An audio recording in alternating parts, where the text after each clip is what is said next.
A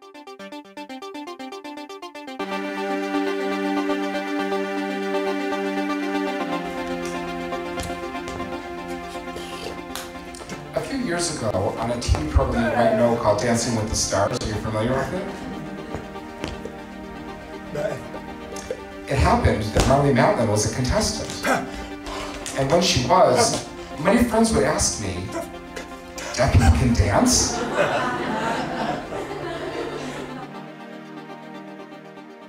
Good evening. It's a privilege to welcome you all here tonight. I'm Deborah Holstein. I'm the Dean of the School of Liberal Arts and Sciences here at Columbia College, Chicago. You are fortunate this evening that we have Peter Cook of our ASL English Interpretation Department to give a presentation for us. And before I introduce Diana Gorman-Jamrozic, the chair of that department, I just want to say that ASL is one of our shining stars at Columbia. Last year, they achieved something that very few programs achieve, which is national accreditation. And this is a very big deal. And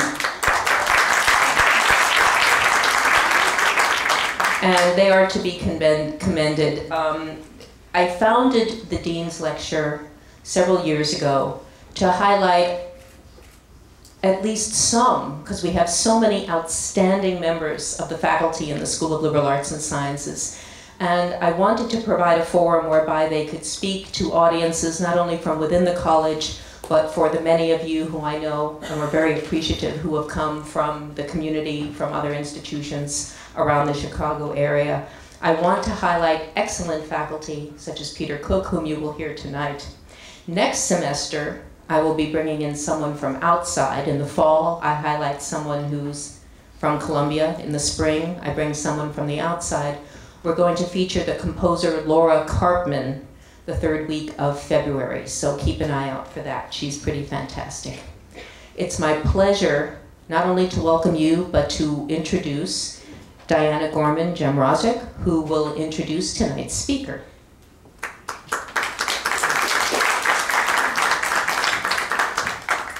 Thank you so much, Deborah, and thank you so much to the Dean's Office and their staff for their wonderful support and very hard work in planning tonight's event.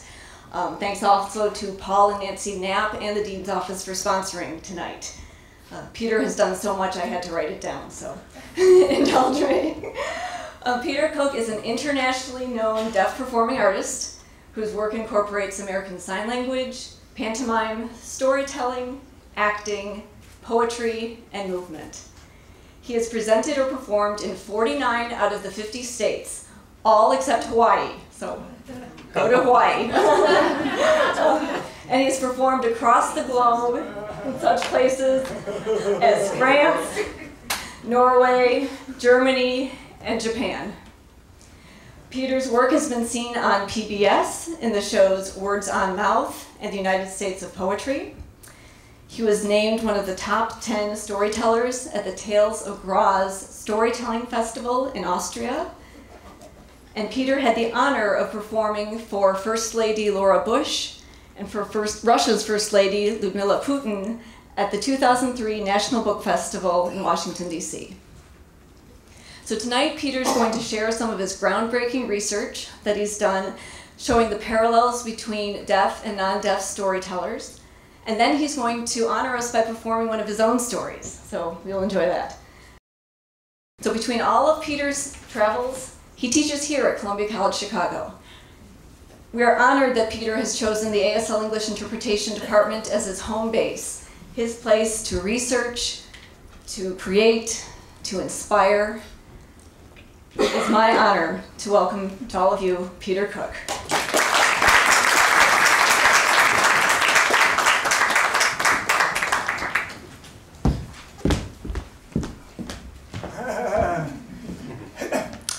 Hello, everyone. Good evening. Wow, it's packed.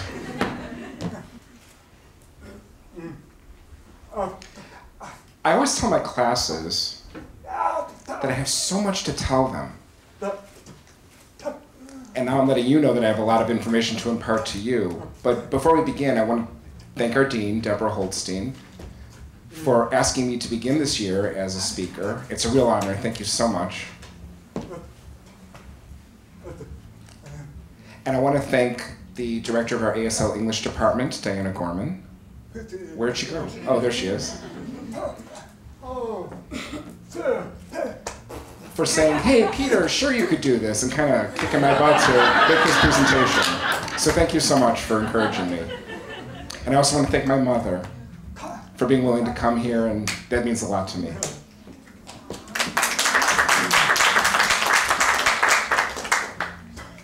Okay, so let's begin.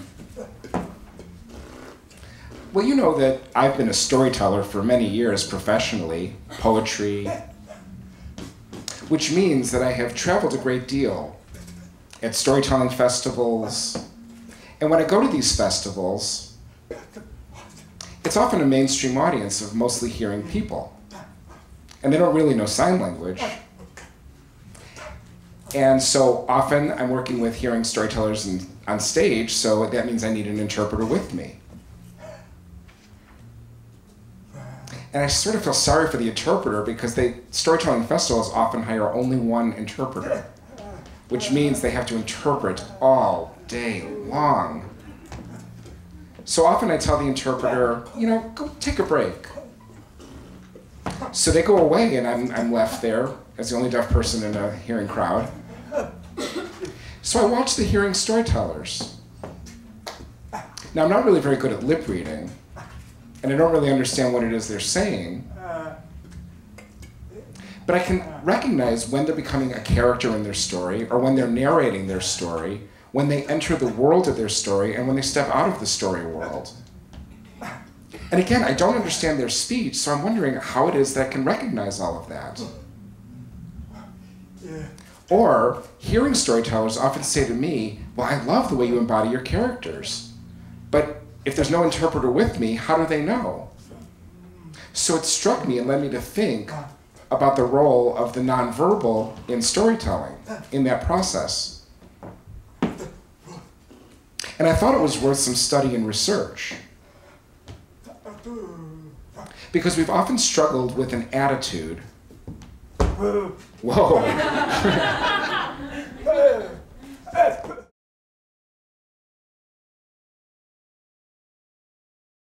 Whoa, this is a heavy word. That attitude of superiority, looking down on something else. And this is an attitude that's prevalent in Western literature. Western literature tends to value the written and the published, and other forms of communication are devalued.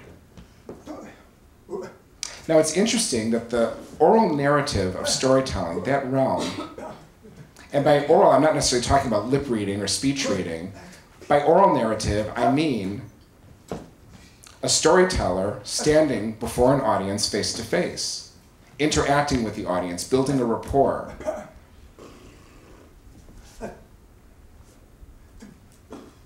Now, deaf people can sign before an audience, hearing people can voice before an audience. But here we are, face to face, with this relationship. And it doesn't matter if the audience is hearing or deaf, the storyteller has to relate to that audience and match their rhythm, to have that rapport. Now, Western literature often takes the perspective that the oral tradition isn't written, and the sign language storytelling isn't written, but we really want to challenge that notion and change that idea of what literature actually means. So that means we have to take paternalism out of the picture and bring in a new schema.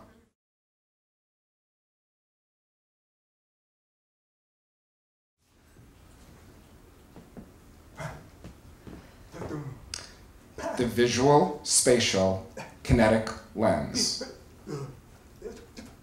That means we have to look at literature a different way, involving the body, the face, the movement. And that's what I'm going to be discussing this evening. So I think to myself,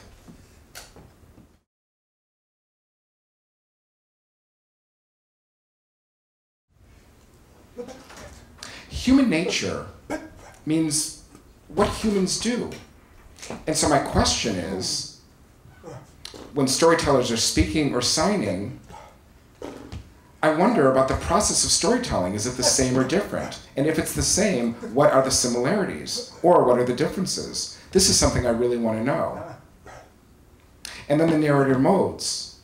If you have a storyteller becoming a character or taking the role of the narrator, specifically, what is it physically, spatially, or kinetically, or in the eyes that demonstrates to the audience the shift between character and narrator? And if they have that kind of visual cue, what is it exactly for hearing people and for deaf people, for signers and non-signers? And how do narrators shift between the story world and the world outside of the story? Are there physical, spatial, kinetic cues that indicate that change in narrative level? And for me, that's a very important question, because regardless of whether the storyteller is deaf or hearing, the stories in general, be they spoken or signed, need those nonverbal cues within the story. To eliminate them is impossible, because then it eliminates what it is to be human. So I've done a great deal of research on these topics.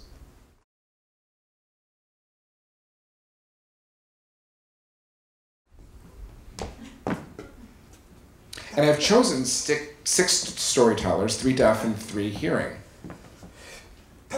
These are the deaf, and on the right is the hearing.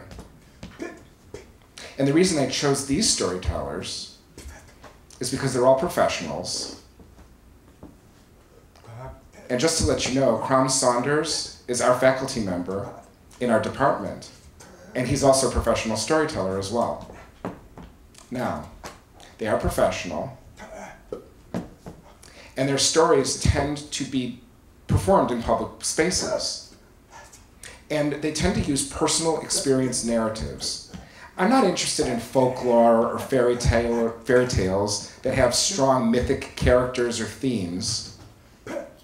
I'm focusing on the personal experience, and that's where my research tends to focus.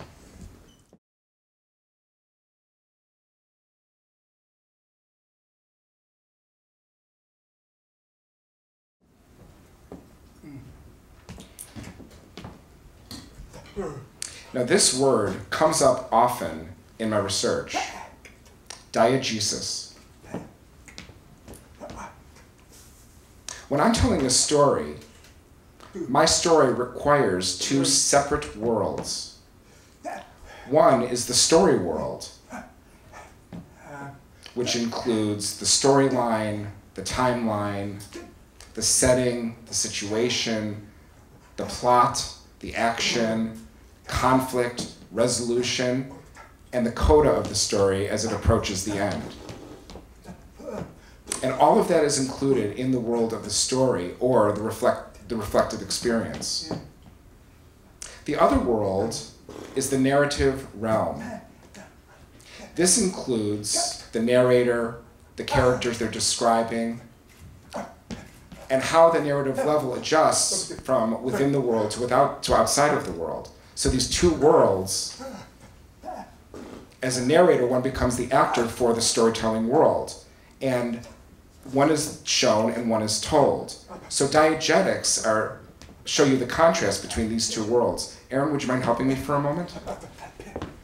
I have a student helping me. Let me demonstrate. Okay.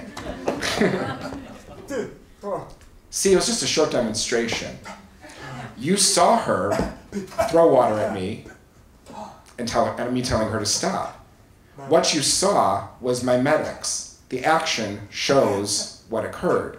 But I'm going to tell the story again. Oh, can you believe it? Erin, my assistant, while I was speaking to an audience, she tricked me by throwing water at me, and I told her, stop it. You see what I'm doing? I'm telling the story, and I'm reflecting on my experience with her. That second version is diegesis. Are you with me? Yes? No? Yes? Okay, great. Moving on.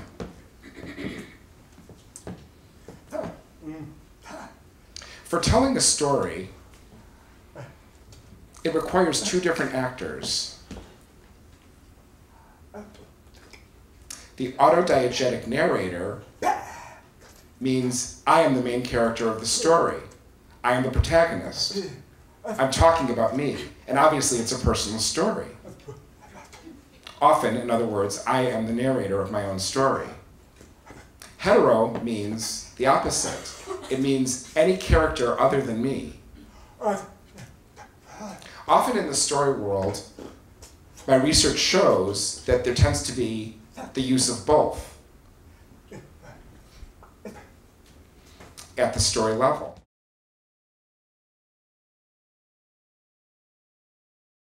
And we're going to talk about two different narrative levels. My research shows that there are two distinct narrative levels. Extra means external, or outside of that world, giving information about what happened. Intra means immersion in the story world, where I could see the world in which I'm creating the story. And regardless of whether you're telling a story in speech or in sign language, these different aspects of diegetic narrators and narrative levels are involved.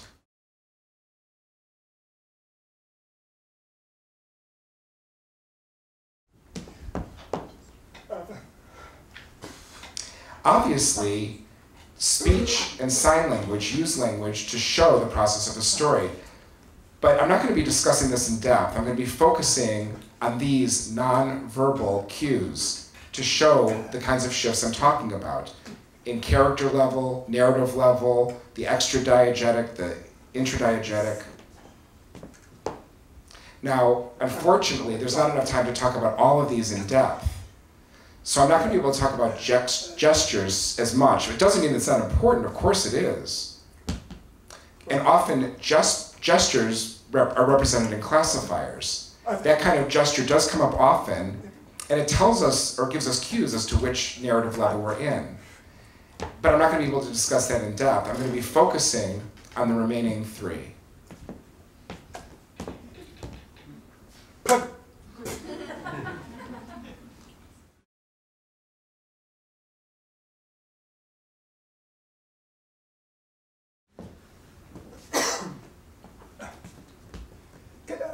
Now, did you notice the yellow and the blue came together to become green, right? That concept is what I'm going to be discussing, that concept of space in storytelling. And the space in the world of the story becomes a signifier of something. And there are two kinds of space that I'm going to refer to.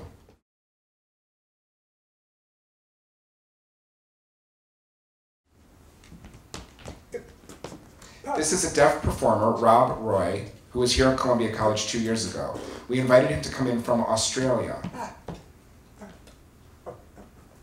Now, he was telling a story in our classroom. The space in the classroom was the actual real space. So now I'm here in this theater. This is our real space, where you and I reside. That's real space. I'm here standing before you. But if he's telling a story about some event, like, for example, a photographer on a beach taking pictures of a model, such as this.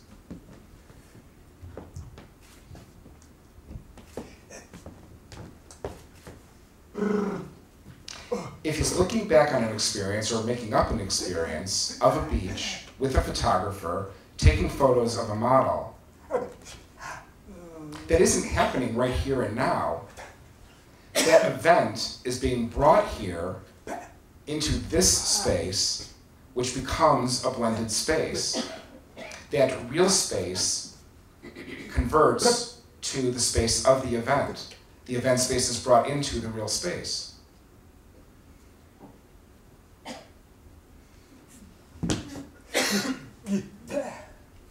So he enters the story and says, I remember I was on a beach and there was a photographer and his model. And the photographer was giving directions to the model. You notice I'm actually operating within the space where the event occurred. I become the photographer. I become the model as well. My eyes are no longer with you. My eyes are now directed into the space which I've entered, which means I'm now in the story world, intradiegetic.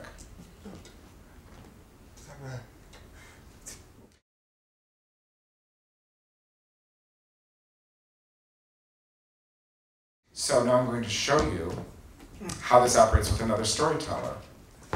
Crom Saunders tells a story about his cat. He actually becomes his cat by pointing to the space. He becomes the cat. He embodies the cat, chasing a dog. I see you. I know where you live. I'm watching you. And then he comes back to the narrator role. I'm going to show this to you, but I'm going to warn you, there's no sound. Because I want you to see what I see.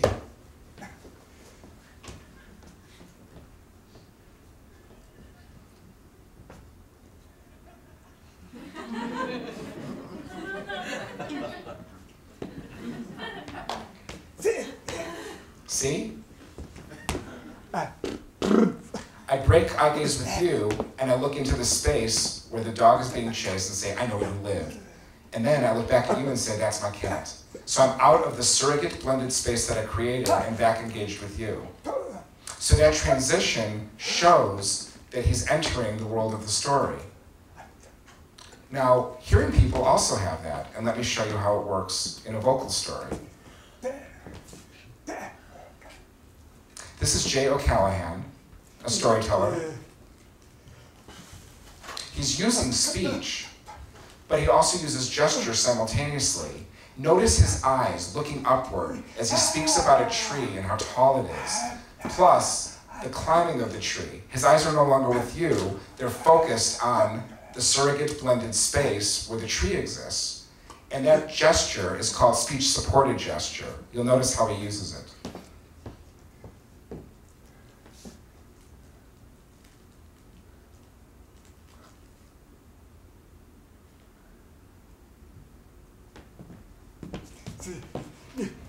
See, he's in the world of the story using that surrogate blended space he's created.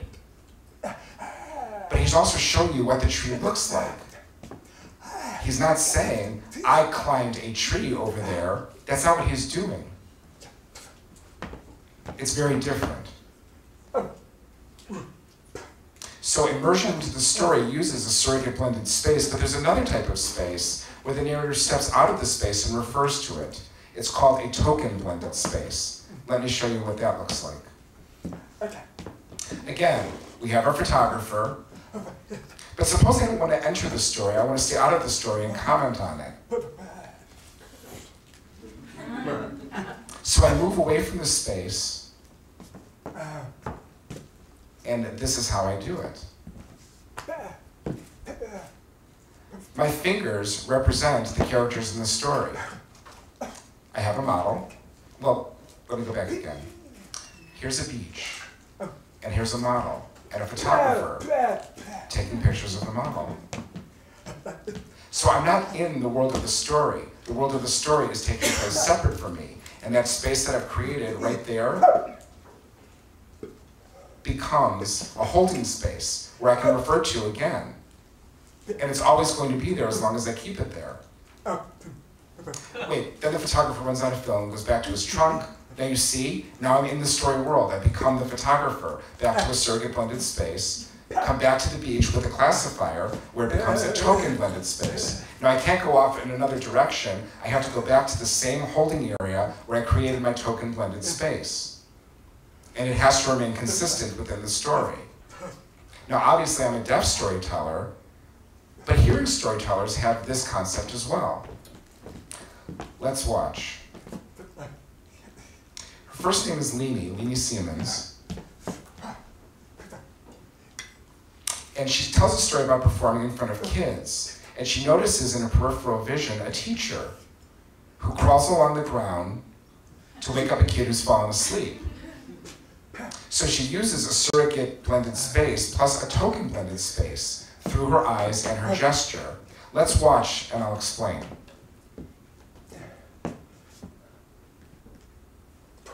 Token, blended space.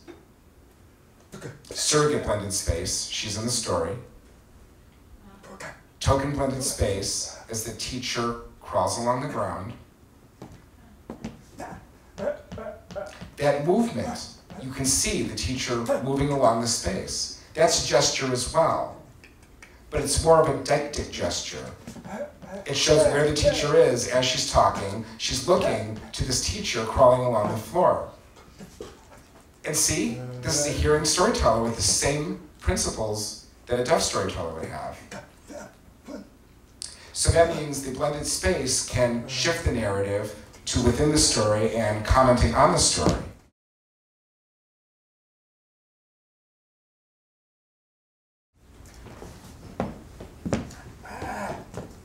And I'm on to a new topic, eye gaze, and how we use eye gaze.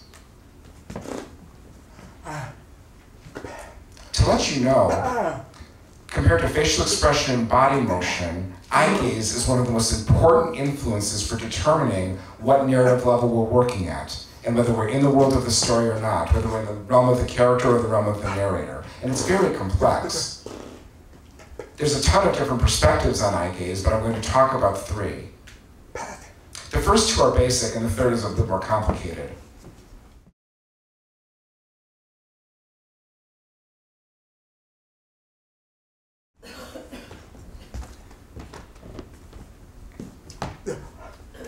This is the gaze to the audience, and often that's how a storyteller will begin their story, regardless of whether they're deaf or hearing.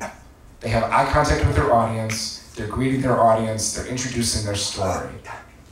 And the audience can look directly at me as the narrator. And you'll see this come up and throughout the story as the narrator wants to impart some neutral information. They're not in the story world, they step out of the story to give you some sort of narrative information. That's pretty basic.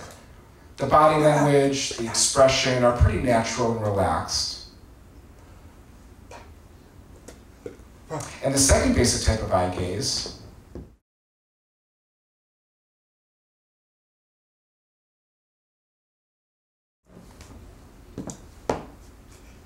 is the character's gaze.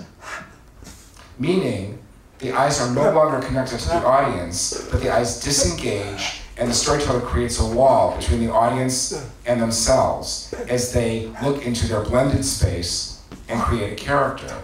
And all storytellers, deaf and hearing, do that. The expression, of course, is added too. Bodies change, the body shifts, and that demonstrates to the audience that the storyteller is now in the world of the story.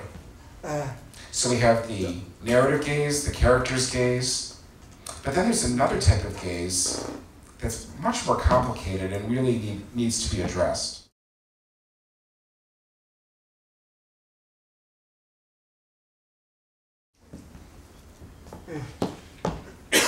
It's the gaze at the hand. For example, I'm going to tell you a little story. I want you to be able to see my eyes here, so I'll take off my glasses. Rolling waves of water. A diver dives in, creates a splash, and swims away. I added this swim away part, that's not actually on the overhead. But did you notice my eyes looking at my hands?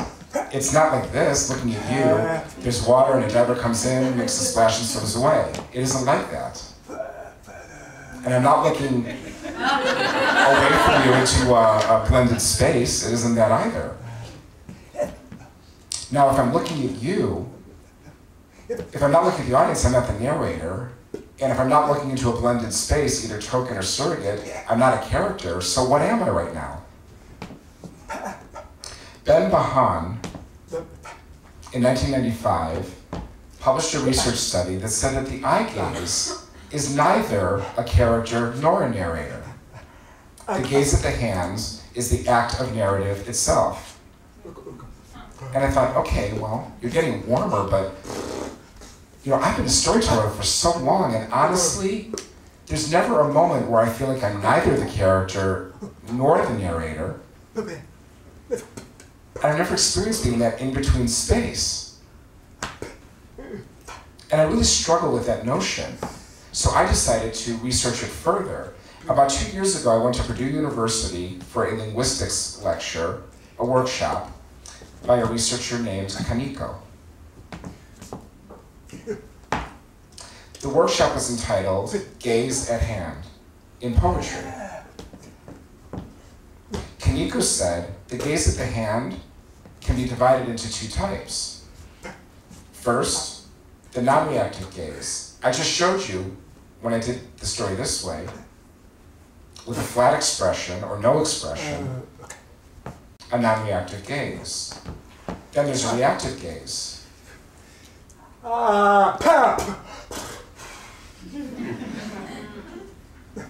Did you notice the difference in my face? The reactions to what was going on?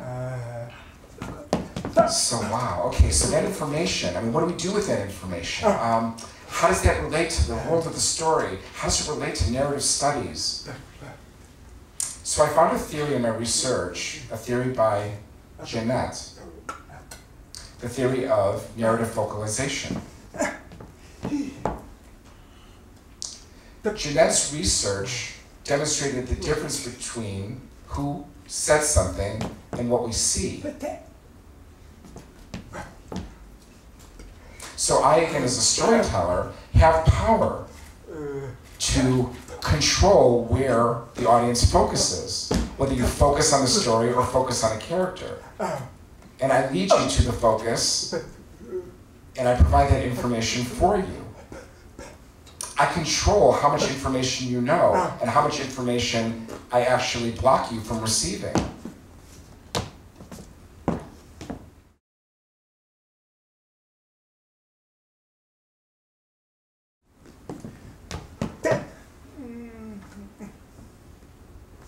When I showed you the non-reactive gaze without any expression, I, as the storyteller, block you from access to information about how the diver feels, what the diver's reaction is. Is he scared or proud? How does the water feel? I didn't give you any information about that. I controlled how much information you received, and I created that through external vocalization. Now I can create internal vocalization and bring you farther in. Meaning, I can show you how the diver is feeling.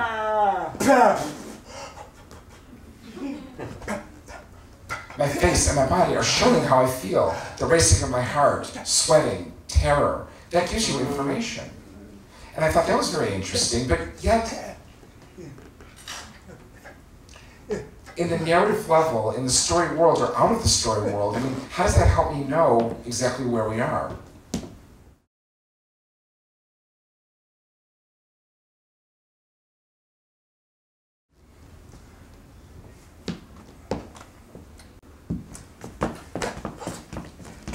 So my question is, can the vocalization be external or internal?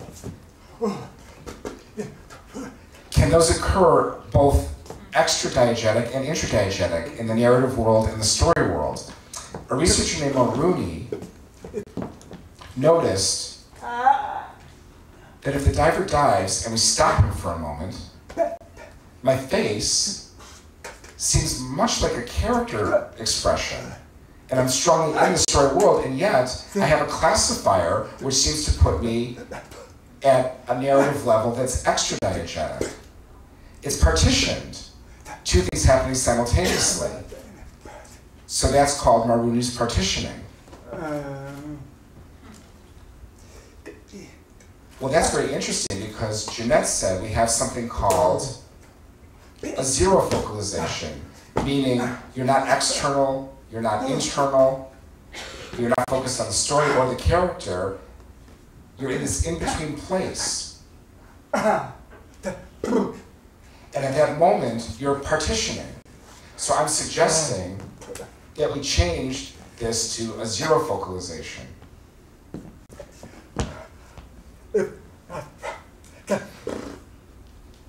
So the gaze at the hand can create an external vocalization, or an internal, or a zero vocalization. I could be simultaneously character and narrator, which creates that partitioning. So does the intradiegetic narrative level, the story world, have that as well? Let's look at a surrogate blended space where this can be used. I'm going to become the diver, climbing the ladder, stepping onto the diving board, diving, hitting the water, and swimming away. Didn't have much expression, so what do you think I'm feeling or how I'm thinking? Am I scared? I'm not showing you this. I'm not exposing this to you. It's sort of an externally vocalized storytelling. And now,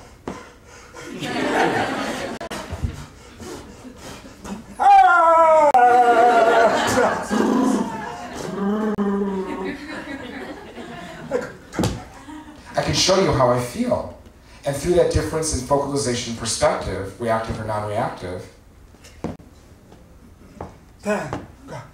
I can create something called narrative distance. I can move closer to the story or away from the story. Well, that adds another curiosity. I wonder if hearing people also have this sense of partitioning in their storytelling work.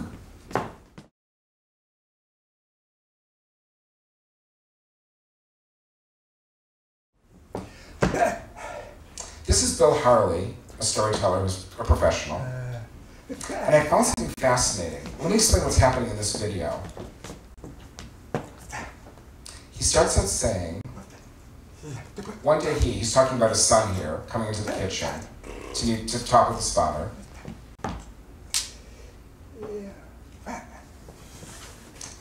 And as he says this first sentence, he comes into the kitchen, he's looking down at his hand to show the space where the kitchen is occurring.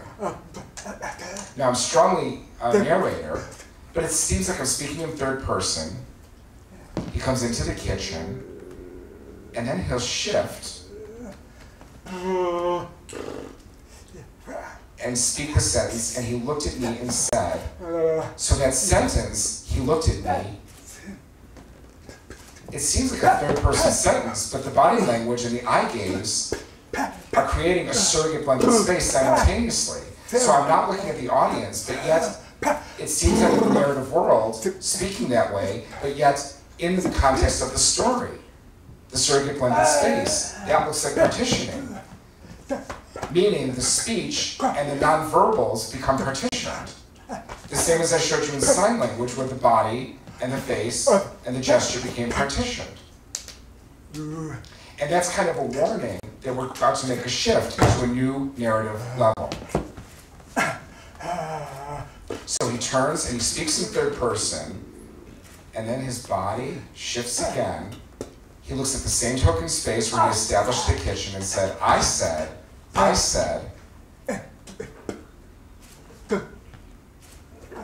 That's indirect speech. He shifts again and becomes the character of the father, looking at a new surrogate blended space and says, what? That's direct speech, and he's moving back and forth. So watch carefully, and it's going to happen in slow motion so you can see it. We're in the kitchen. Look at me.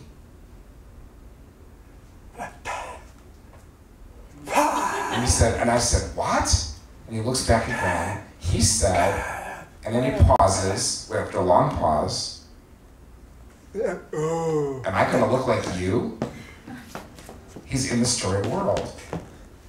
So I'm looking at this and thinking, do other hearing storytellers have that? I'm going to show you another brief example. Again, Jay, embodying the character of a woman who lives next door, looking down at Jay as a boy, and bawling him out, and says she went to the door and opened it. So his body and his facial expression are still in the story world. They're not focused down at the audience, they're focused down at the character. But yet he's speaking in third person. So again, we see partitioning. Becoming the narrator. Let me show you.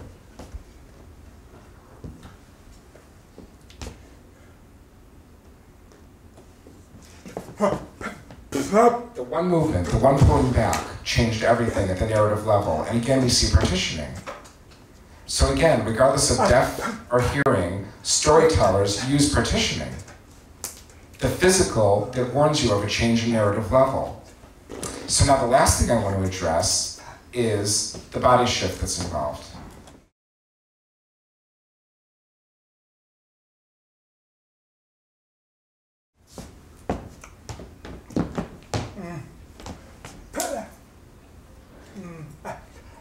Of course, speech and sign, you can show changes through the words he said and then, but.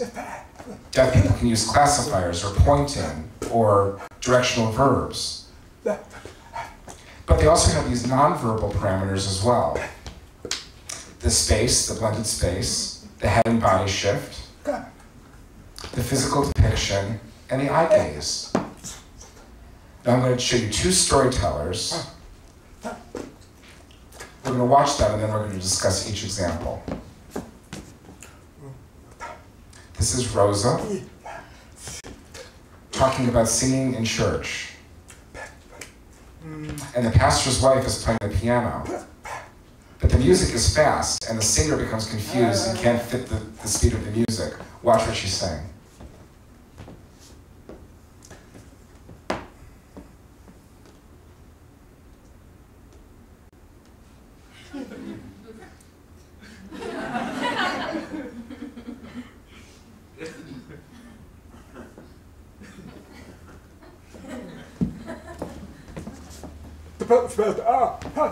Too much information. Wait. I'll help you with it.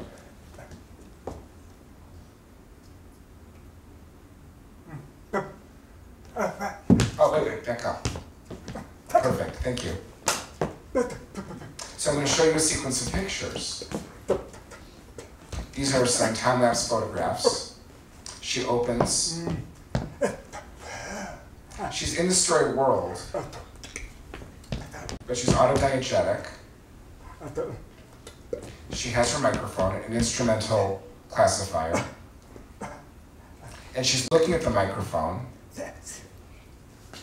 Then she makes eye contact, again creating a token space, because this is the pastor's wife that she's making eye contact with, and they smile at each other. It's partitioning as well, because she's both in the world and distant from it. Then she becomes the pastor's wife. I'm in the story world, I'm embodying character, I'm looking back at the singer, I'm creating a surrogate blended space. Again, we make eye contact. Again, I have a microphone. And I realize that the music is fast, so I look over. Again, we're back in the same blended space. We already know who I'm looking at, we've already established that.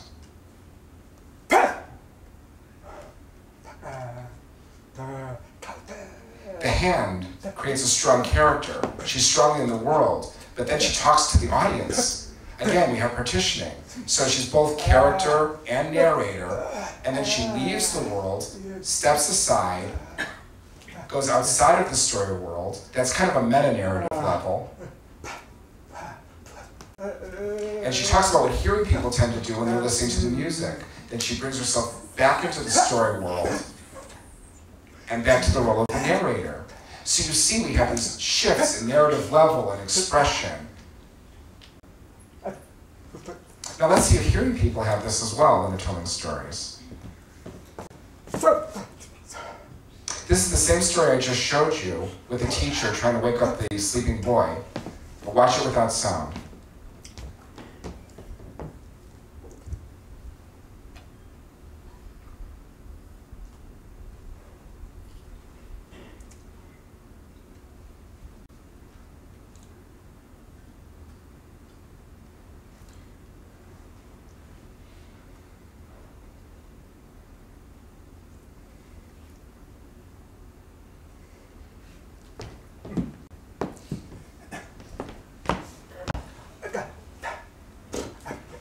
Again, there's many different things happening here. She opens the story as an autodiegetic narrator, explaining what's going on. Her eyes look down at the children.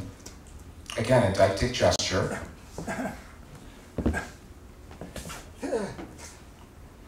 She references the children, then she looks back at the audience, becoming the narrator once again, and then points to a new token blended space. She brings her eyes over, which creates a surrogate blended space, and then back. And then she brings her hand over to show where the teacher is, and then shows the motion of the teacher crawling. She becomes the teacher. She's in the story world.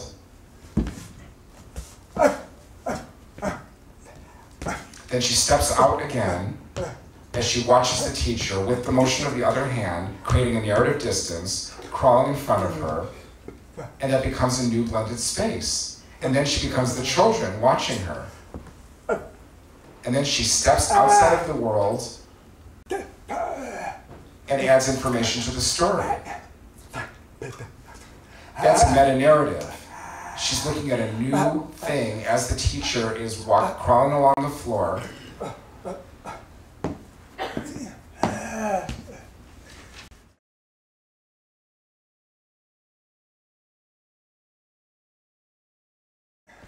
So you see how she uses these similar concepts. And for me, it seems that by use of space or eye gaze, you can determine the narrative level shift, or the change in character, or the vocalization difference.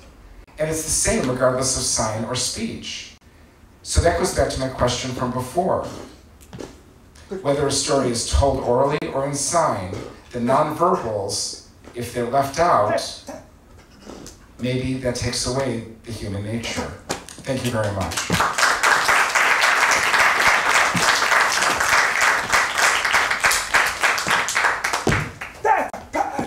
And now it's time for a story. Enough lecture. We'll wait for a moment while we adjust the stage.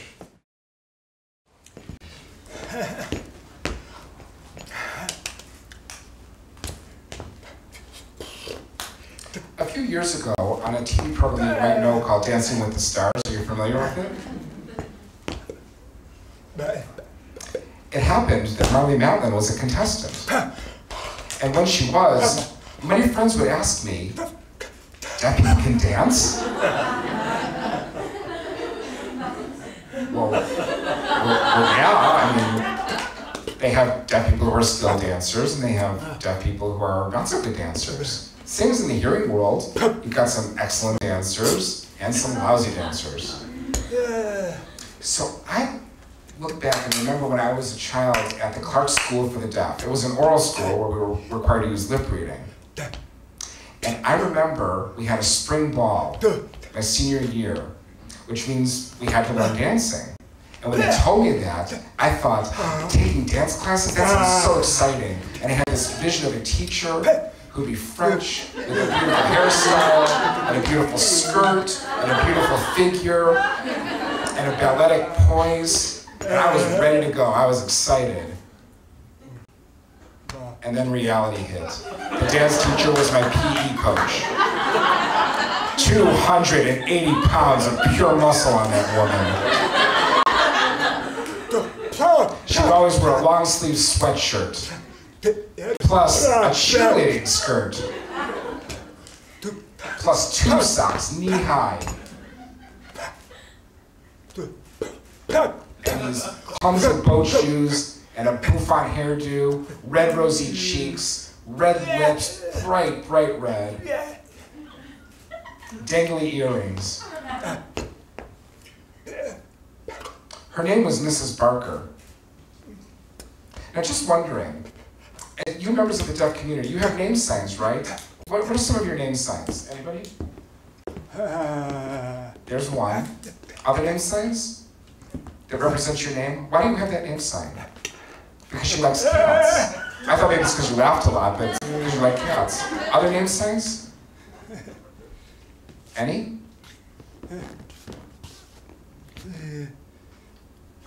Why is this your name sign? Because glasses? I see. So obviously, people in the deaf community, or members of the deaf community, have signs to represent their names.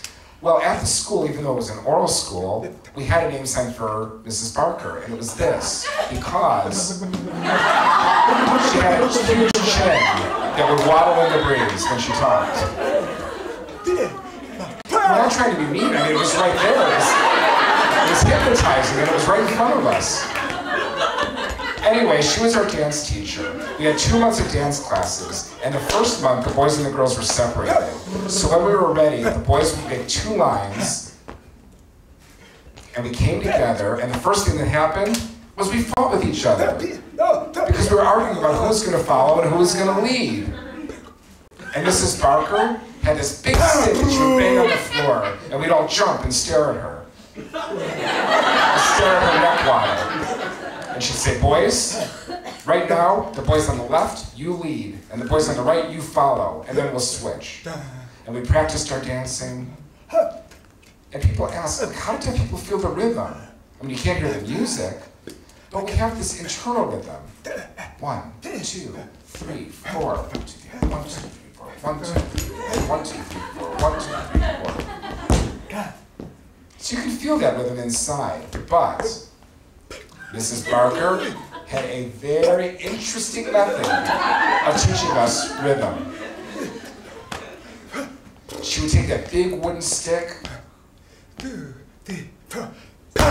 on every 4th beat, she would bang it on the floor. And it means while we were dancing, you'd be like, 1, 2, 3, boom! And we'd all jump.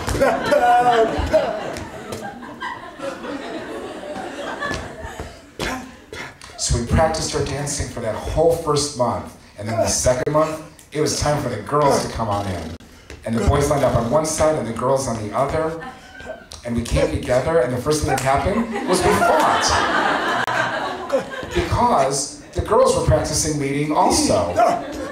No, you lead. No, I'm following. You lead. Well, Mrs. Barker banged her stick on the ground, and we all stared at her. And she said, ladies, I'm sorry, but boys always lead on the dance floor. But don't worry, girls, because for the rest of your lives, you'll have control. The girls were like, oh, I get it. And us boys were like, what the heck is she talking about?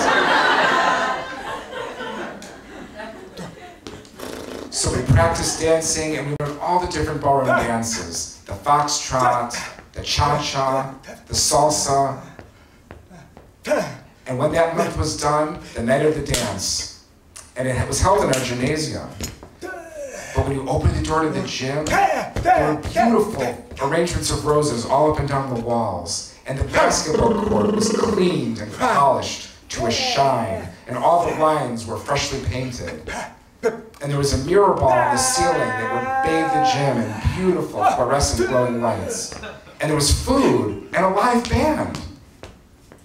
I mean, can you imagine hiring a live band for a school for the deaf? Must have been cheap. Oh. So all of us boys, we were lucky because we looked styling in our black bow ties, our black jackets, our tuxedo pants with the shiny stripes down the side, black patent leather shoes, our hair slicked back, handkerchief in our pockets, and we felt like James Bond 007.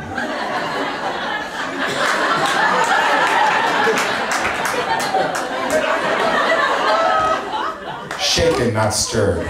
But the girls, boy, I felt sorry for them. They were in a different world altogether. It was a different time for them. They were required to sew their own dresses. And they were ugly, white, with the high Victorian necks, the long sleeves, the ruffles, and the skirts below the knees. Plus, white socks pulled up like hose all the way past their belly buttons. And I know, because I saw. And huge flower corsages. But we were ready to dance, and we pulled our partners close and thought, this is it. And then Mrs. Barker banged her stick on the ground. I have a surprise for you all, she said, and she pulled out a bag of balloons that we had to put between us when we danced.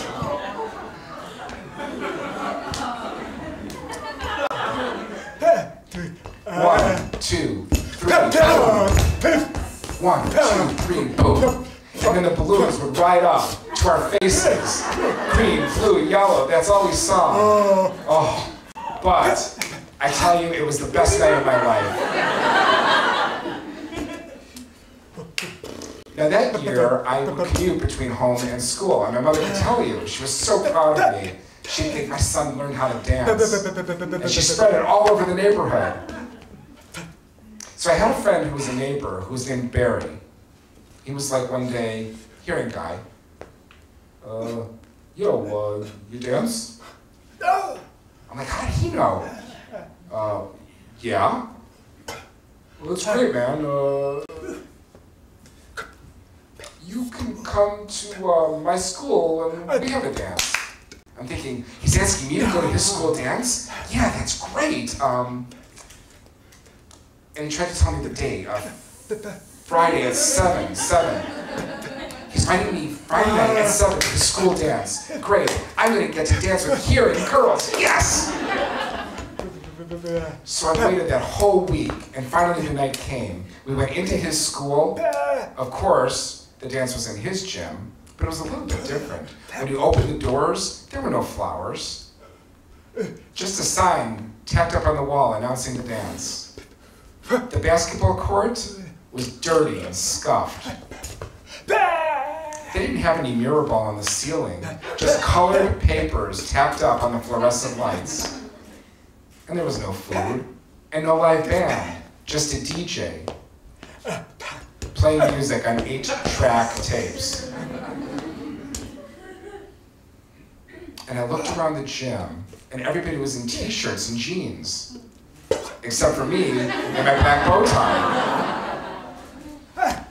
Oh, but thank God, that year, the popular movie was Saturday Night Fever. So I loosened my bow tie, rolled up my sleeves, tucked everything in. Looking pretty cool. So the boys were lined up on one side of the gym, the girls on the other, and one girl was looking at me. And still looking at me.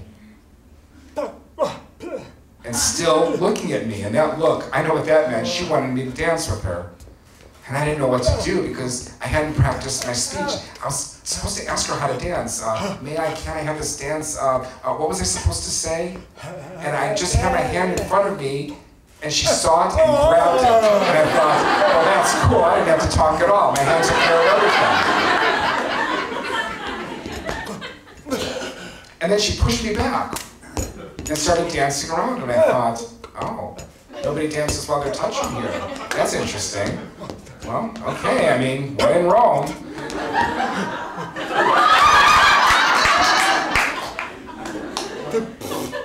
It seemed to be what everybody was doing.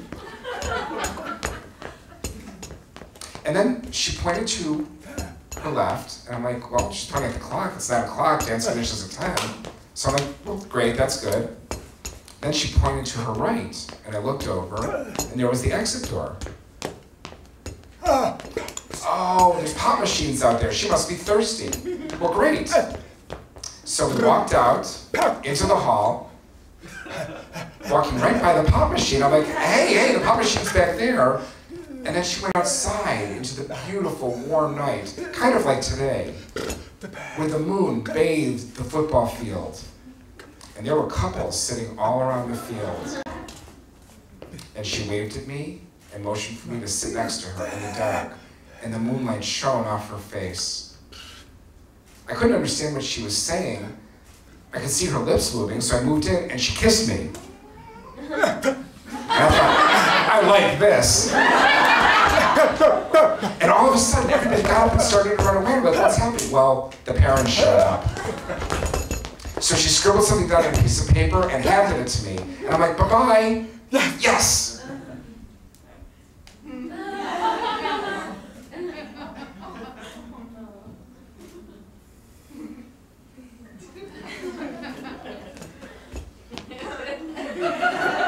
It was her phone number.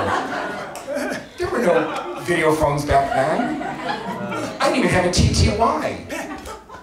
That means I had to ask my mother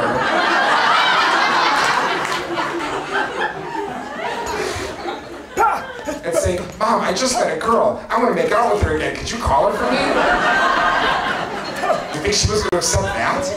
No way. So then I thought, I have a stepbrother. I'll just ask him. The one problem, he was 6 years old. So I had a choice between a 6-year-old or a mother. So I thought, well, better go with my brother because I can control him. So I'm like, hey bro, call this for me. Well, who's this, he said. A girl? That's gross, just call. So he dialed on the rotary phone. He said, it's a man's voice. Well, it's obviously her father. Oh. Which daughter do you want to talk to? I don't know. She didn't write down her name. I'll know. I'll just say the name of the school. It's Cheryl. Cheryl? That's a nice name. Ask her if we can go to the dance again next month. And he just talked to her for a long time, laughing and joking. And I'm like, what's going on? And he hung up, and I said, so tell me, what did she say? You want to know? Yeah, I want to know. It'll cost you $1.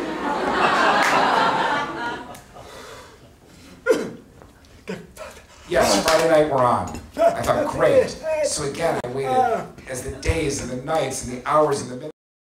She was talking with a friend, and then they passed a note around, and when it finally got to me, I opened it up, and it said, can't dance, can't communicate. This little piece of paper with a lousy handwriting still drives like a knife through my heart. This is a historic issue that deaf people have faced since our time on Earth. I mean, you think, if deaf parents have children who are sick, how do they communicate with the doctor to get the right medicine?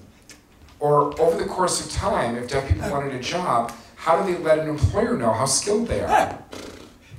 Or if deaf people wanted to move to a new country, how could they let the immigration people know that they could establish themselves and develop a family there? If deaf people go into higher education, how can they let the professors know about their intelligence? And most importantly, when deaf children have parents who can't sign, how do they show their parents that they love them? Of course, we've always found a way. So I picked myself up, I brushed myself off, I walked over to Cheryl, and she looked up at me, and I leaned down, and I kissed her right on the forehead. I couldn't do more. I couldn't bring an interpreter. I didn't have anything to write with. And I didn't agree with her. I mean, I'm here tonight telling this story to all of you. That requires skill. So life is kind of funny.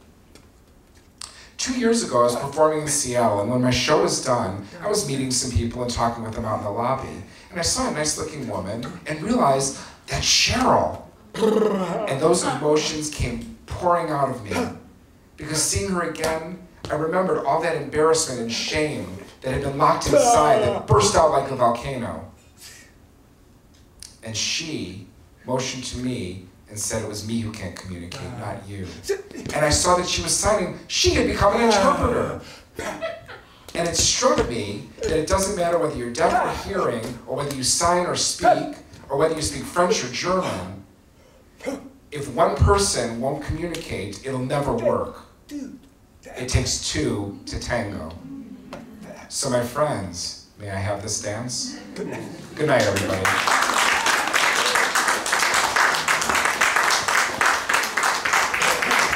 Thank you.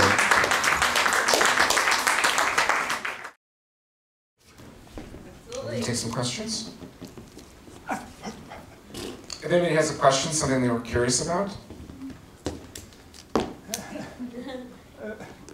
I see one. I was wondering, since you can't... Hi. I was wondering, since you can't hear the laughter or the oohs and ahs of the audience when you're telling your story, how you you connect with the audience or how you feel their energy?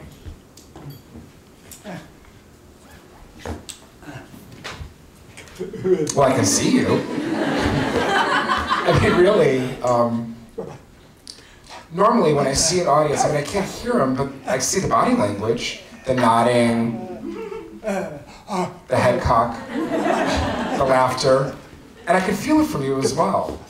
Yesterday at rehearsal, when the lights were on me, I said, please, if you could raise the audience, I need to see the audience so I can have that rapport. So that's how I figure out how the audience is reacting, really by looking at them, even though I can't hear them.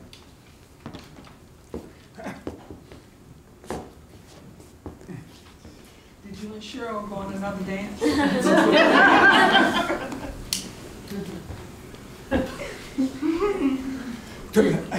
Cheryl? No, I haven't seen her since that night. If I saw her, I would love to dance with her a lot.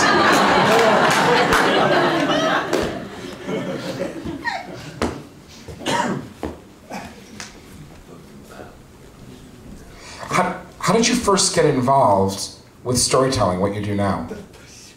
You mean, how did I get involved in storytelling initially? Well, I started as a poet. And I really became very immersed in poetry, but it didn't feel like family to me. But then I went to the Illinois Storytelling Festival, and I saw some wonderful storytellers here, and I was amazed. And I just fell into that world. I mean, I realized that poetry and storytelling are under this large umbrella. And I guess I started about almost 30 years ago now. I started here in Illinois. In college, I started studying poetry at the Rochester Institute of Technology, but the storytelling really began here in the Chicagoland area. Any more questions?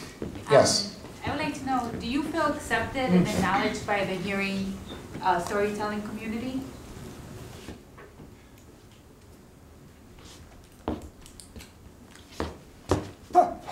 The storytelling world is kind of a funny place. I mean, it's a small world. When you're traveling, you meet a lot of the same people from festival to festival. You know their families, their children. They bring their children with them often. And we exchange, jives, and they talk with me. But often, if I don't have an interpreter with me, I still try to connect with them. And, I think we understand each other's stories, and we kind of share at that level. The same as in the deaf world, we share things because we're deaf, but we also share things at the level of storytellers as well. What's the most favorite thing he likes to do when he's telling stories or interpreting? What's the favorite thing? You mean my favorite story? Favorite story? Do you like to tell comedy or serious or when you perform?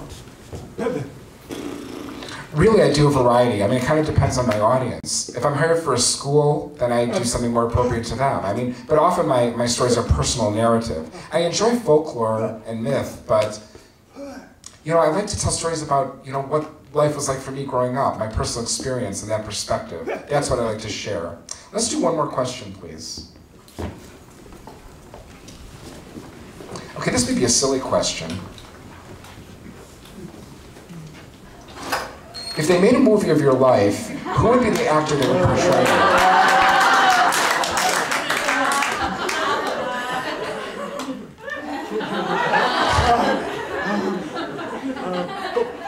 That's a good question. I told my mom if somebody asked me a hard question, I would just respond with, boy, that's a good question. I honestly don't know. A young Pierce Brosnan.